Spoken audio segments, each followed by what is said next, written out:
If you want to unlock your destiny and embrace God's purpose for your life, this video will help you see something obvious that most people simply miss. I'd like you to envision an intense moment behind the wheel, where just a moment ago, you were relaxed and enjoying your drive.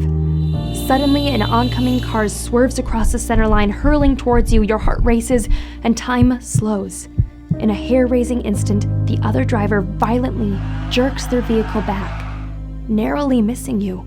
This tale goes far beyond the perils of texting and driving when it becomes a metaphor for the times when our own lives drift, sometimes far from our intended path.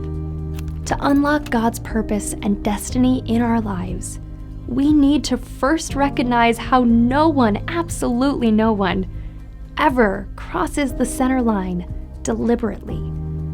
Drifting is never intentional.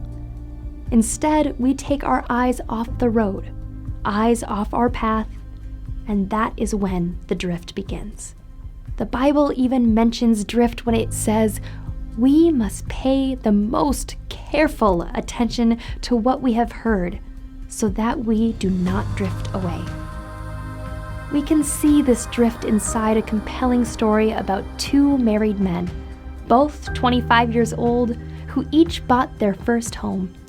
The first man invested in the creation of a magnificent man cave with a giant TV in his basement. It became his sanctuary to unwind with a beer and sports after a long day's work. Meanwhile, the second man chose to create a thriving garden, investing his spare time in gardening alongside his wife. As they worked together, they listened to inspiring podcasts that contributed to their personal growth in various aspects of life.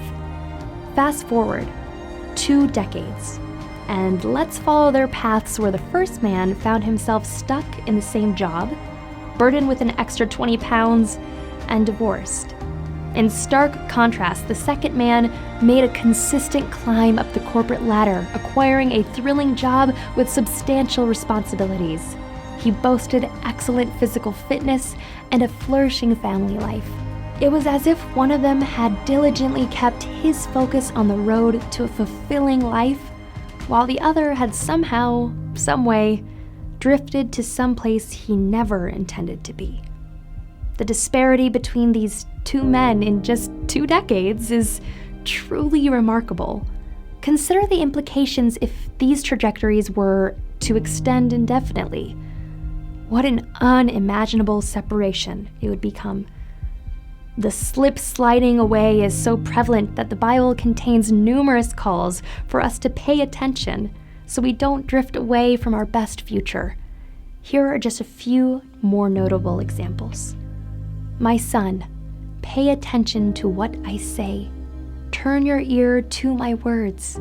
Do not let them out of your sight. Keep them within your heart.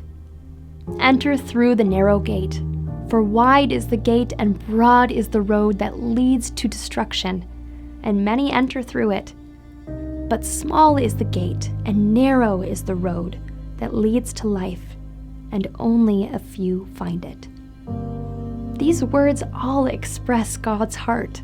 He loves us so much that he only wants the very best for us, and like any good parent, wants to make sure he has our attention so we stay the course and don't accidentally drift into trouble.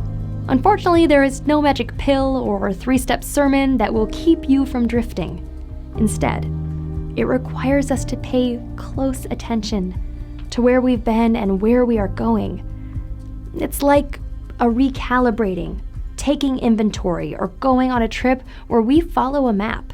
If we don't do this, we most assuredly will drift or even get lost. That's why I hope you'll check out our next recommended videos. Then check out our free MP3 or PDF of our book, Why Wait to Be Happy, where you'll discover God's solutions for defeating so many of Satan's lies. Go to whywaittobehappy.org and we'll see you there.